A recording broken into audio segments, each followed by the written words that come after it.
உங்களுக்கு தெரியும் இமாம் மாலிக் இப்னு அனஸ்.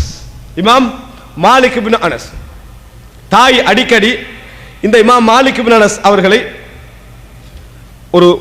ஒரு தலைப்பாகை போட்டு சின்ன வயசுலேயே எல்லாம் அழகான முறையில் அனுபவிச்சு மதீனால, அதாவது ரபிஆ என்று சொல்லக்கூடிய மிகப்பெரிய அறிஞர் இருந்தார். இந்த ரபிஆ இடத்துல அனுப்பி வைப்பாங்க. சின்ன பிள்ளை அந்த மஜ்லிஸுக்கு வந்து சில பொழுதுகளை பொருத்தமில்லாத அளவான வயது, அந்த மஜ்லிஸுக்கு தாய் அனுப்பி வைப்பாங்க. அனுப்பி வைக்கிற நேரத்தில் மாலிக் இப்னு அனஸ் ஒரு அனாதை, மாலிக் இப்னு அனஸ் ஒரு அனாதை. அப்படி அனுப்பி வைக்கிற நேரத்தில் நம்ம எதை நம்ம சின்ன பிள்ளையோட பேசுறதுக்கு விரும்ப மாட்டோமோ அந்த மாதிரி ஒரு உயர்ந்த தரத்தில் என்ன செய்யறாங்க, பேசுறாங்க. மகனே, நீங்க போற இந்த ரபிஆவுடைய மஜ்லிஸ்ல முதல் படிப்பாக எதிர்க்கிறது தெரியுமா? ரபிஆவுடைய மார்க்க குணங்களும் ரபிஆவுடைய மார்க்க நடைமுறைகளும் அவர்களுடைய செயல்பாடும் தான் உங்களுக்கு வழிகாட்டியாக என்ன செய்ய வேண்டும், இருக்க வேண்டும். ஃபதஅல்லமின் அதபிஹி வஸம்திஹி, அவருடைய அமைதி, அவருடைய குணம், அதிலிருந்து என்ன செய்யுங்க, முதலாவது படிச்சுக்கங்க. இன்றைக்கு கவலையான விஷயம் வேண்டா, இப்படி சொல்ல இயலாது. இப்படி என்ன ஒரு 80% சொல்லலையே, ஆசிரியர்மார் நிறைய தலைகீழாக்கிறான்.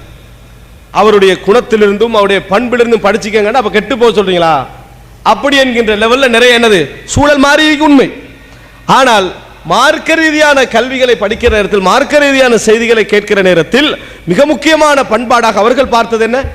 அவர்களிடத்தில் இந்த அறிவை தேடுவதோடு இந்த விஷயத்தை படித்துக் கொள்வது. இமாம் மாலிக் எந்த அளவுக்கு ஒரு பெரிய ஒரு அறிஞராக வளர்ந்தார் என்று சொன்னால், மதீனாவில் பிறந்தார், மதீனாவில் வளர்ந்தார், மதீனாவில் படித்தார், மதீனாவில் தான் செஞ்சாரு, மரணித்தார்.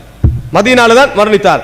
இஸ்லாமிய உலகில் முதல் மார்க்க நூல் என்று சொல்லத்தக்க நூல் அது முவத்தா மாலிக் அவர் எழுதினது.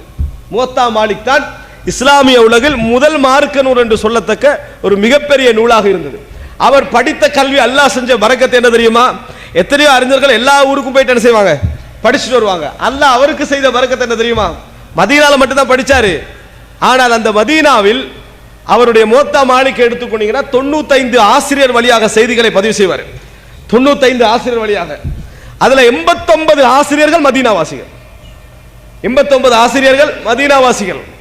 எந்த அளவுக்கு ரசூலுல்லாஹ்வுடைய காலத்துக்கும் அவருக்கும் நெருக்கம் அப்படி என்று சொன்னால், எல்லோருக்கும் இப்னு உமர் ரலியல்லாஹு அன்ஹு அவர்கள் தெரியும். எல்லோருக்கும் இப்னு உமர் ரலியல்லாஹு அன்ஹு அவர்கள் தெரியும். இப்னு உமரால் வளர்க்கப்பட்ட ஒரு பேரறிஞராக மாறிய ஒருவர், அடிமையாக இருந்தவர் பேரறிஞராக மாறிய ஒருவர் யார் தெரியுமா? நாஃபியா. நான் இப்ப எல்லா இடத்துல உங்களுக்கு என்ன தகவல் நான் சொல்ல நினைக்கிறேன் என்றால், இஸ்லாமிய உலகத்தில் பின்னணி என்று நம்ம நினைக்கக்கூடிய இடத்திலிருந்து வளர்ந்த அறிஞர்களை, பின்தங்கிய இடத்திலிருந்து வளர்ந்த அறிஞர்களை சொல்ல நினைக்கிறேன். நாஃபியா, நீங்க ஒரு அறிவிப்பாளர் வரிசையை பாடமாக்க ஆசை இருந்தீங்கன்னு சொன்னா லேசா பாடமாக்க முடிஞ்சது அதுதான். மாலிக், இமாம் மாலிக் நாஃபியாட்டிருந்து அறிவிப்பாரு. நாஃபியா யார்ட்டிருந்து அறிவிப்பாரு? இப்னு உமர். இப்னு உமர் ரசூலுல்லாஹி ஸல்லல்லாஹு அலைஹி வஸல்லம், அவ்வளவுதான். இது ஒரு அறிவிப்பாளர் வரிசை. இதை வந்து சில்சிலத்து தஹப், கோல்ட் செயின், தங்க சனது அப்படின்னு என்ன செய்வார்கள், இதை வர்ணிப்பார்கள். அந்த அளவு தூய்மையான அறிவிப்பாளர் வரிசை, அந்த அளவு நெருக்கமான அறிவிப்பாளர் வரிசை. நாஃபியா, இப்னு உமர், ரசூலுல்லாஹி ஸல்லல்லாஹு அலைஹி வஸல்லம். அறிவிக்கிறவர் யாரு? இமாம் மாலிக். அந்த அளவுக்கு ஹதீஸ்கள் பெரிய ஒரு இடத்துக்கு வந்தது மாத்திரமல்ல, இமாம் மாலிக் இப்னு அனஸ் அவர்களிடத்திலே, நான் பின்னால் இமாம் ஷாஃபியுடைய ஒரு சம்பவம் சொல்கிற நேரத்தில் அதை சொல்வேன், எந்த மன்னர்களும் அவருக்கு பக்கத்திலே போவதற்கு என்ன செய்தார்கள், பயப்படக்கூடிய அளவில் ஒரு மஹாபத், ஒரு ஹைபத் அவருக்கு என்ன செய்தது இருந்தது. நாம் என்ன செய்கிறோம், பார்க்கிறோம். அன்புள்ள சகோதரர் பெரிய இடத்துல அளவுக்கு வளர்ந்தார், ஒரு பெரிய ஒரு அறிஞராக வளர்கிற அளவுக்கு என்ன செஞ்சார், இருந்தார். ஆனாலும் பணிவை பாருங்கள். அதாவது அபூ ஜாஃபர் அல் மன்சூர் என்ற ஆட்சியாளர் அவர் அழைத்து சொல்றாரு, முவத்தா மாலிக்கை நாம் ஹதீஸ் கிரந்தம் என்ன பொது ஹதீஸ் கிரந்தம் என அறிவித்து இதிலிருந்து தான் தீர்ப்பு சொல்ல வேண்டும் என்ற சட்டத்தை கொண்டு வருவோமா அப்படின்னு கேட்கிறார். இந்த சான்ஸ் கிடைச்சா எப்படி இருக்கும்? ஒரு ஆள்கிட்ட புக்கை வேல்வேட இதான் நீ படிக்கணும் அப்படின்னு சிலபஸ் கொண்டு வரது. அதுக்கு இமாம் மாலிக் சொன்னார், லா தஃபால், செய்ய வேண்டாம். என்ன, இதை செய்ய வேண்டாம். காரணம் என்ன?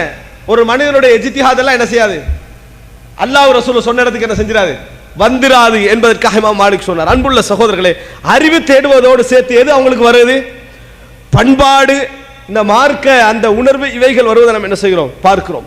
அன்புள்ள சகோதரர்களே, இந்த ரபிஅத் இப்னு அனஸ், ரபிஅத் இப்னு அப்துர் ரஹ்மான் யாருடைய உஸ்தாத்? மாலிக் அனுப்பி வச்சாங்களே தாய், அவர் யார்? ஆச்சரியமாக இருக்கும் சகோதரர்களே, ஒருத்தருடைய இவருடைய இப்படி பெரிய ரபிஅத்துர் ரஇ என்று சொல்வார்கள். ரபிஅத், அந்த ரபிஅத் இப்னு அப்துர் ரஹ்மான ரபிஅத்துர் ரஇ, அதாவது பசுமையான கருத்து கொண்டவர் அப்படின்னு அவரை சொல்லுவாங்க. அவர் எப்படிப்பட்டவர் என்று சொன்னால், தாய் குராசானுக்கு தந்தை குராசானுக்கு யுத்தத்துக்கு போறாங்க. குராசானுக்கு யுத்தத்துக்கு போகிற நேரத்தில் ஒரு குறிப்பிட்ட பணத்தொகையை கொடுத்துட்டு போறாங்க. பல வருடங்கள் கழிந்து நாட்டுக்கு திரும்பி வருகிறார். பல வருடங்கள் கழிந்து நாட்டுக்கு திரும்பி வார வழியில அவர் வந்த பின்னால இந்த அதாவது ஒரு பள்ளி வாயிலே மக்கள் எல்லோரும் ஒரு மனிதருக்கு பக்கத்தில் ஒன்று கூடி படித்துக் கொண்டிருக்கின்ற காட்சி என்ன செய்யறாரு, இவர் காண்றார். யார் காண்றாரு? தந்தை பல வருடங்கள் கழித்து வருகிறார். வரலாற்றில் ஒரு அறிவிப்பு சொல்லப்படும் 27 வருடங்கள் குராசானுடைய யுத்தம், நீண்ட காலம் நடந்த யுத்தங்கள் முடிச்சு வாராரு. இவர் போற நேரத்தில் ரபியா வந்து அதாவது என்ன கை குழந்தை அல்லது அதாவது தாய் வந்து கர்ப்பிணியா இருக்கிறாங்க. திரும்பி வந்து ஒரு மஜ்லிஸ பள்ளியில் பார்க்கிறார். மஸ்ஜித் நபவியில் பெரிய ஒரு மஜ்லிஸ் என்ன செய்து இருந்துட்டு இருக்குது. என்னன்னு போய் பார்க்கிறாரு. பார்த்து இது யாருன்னு கேட்கிறாங்க. அப்ப சொல்றாங்க ரபியா அப்படி என்று சொன்னவுடன் அவர் பெரிய ஒரு ஆச்சரியப்பட்டாரு. தாய்கிட்ட வந்து சொன்னாங்க, வல்லாஹி மாலையாத்தி, நீ என்ன 30,000 பணத்தை செலவழிச்சாங்க. தாய் எதுல செலவழிச்சாங்க? இந்த பிள்ளைய உருவாக்கி விடும்.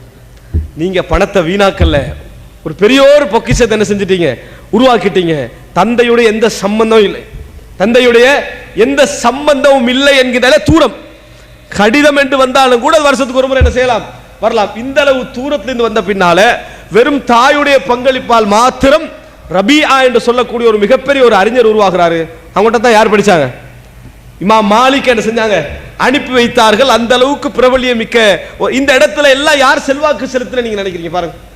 ஒரு தாயுடைய செல்வாக்கு தான் அந்த இடத்துல அந்த குழந்தைகளுடைய உருவாக்கத்துக்கு மிகப்பெரிய பின்னணியாக இருப்பது நாம் என்ன செய்கிறோம் பார்க்கிறோம். காரணம், பிள்ளைகளிடத்தில் செய்திகளை சேர்ப்பதிலும் அவர்களிடத்தில் கருத்துக்களை கொண்டு வந்து சேர்ப்பதிலும் மிக இலகுவான அன்பான வாய்ப்பு யார்கிட்ட இருக்குது? தந்தையை விட தாயிடத்தில் இருக்குது. தந்தையிடத்தில் இருக்கிறது, ஆனா கண்டிப்பு அதிகமாக இருக்கும். தாயிடத்தில் அன்பினூடாக கொண்டு போய் சேர்க்க முடிந்த எத்தனையோ விஷயங்கள் என்ன செய்யும் தாயிடத்தில் இருக்கும் என்பதை நம்ம பார்க்கிறோம்.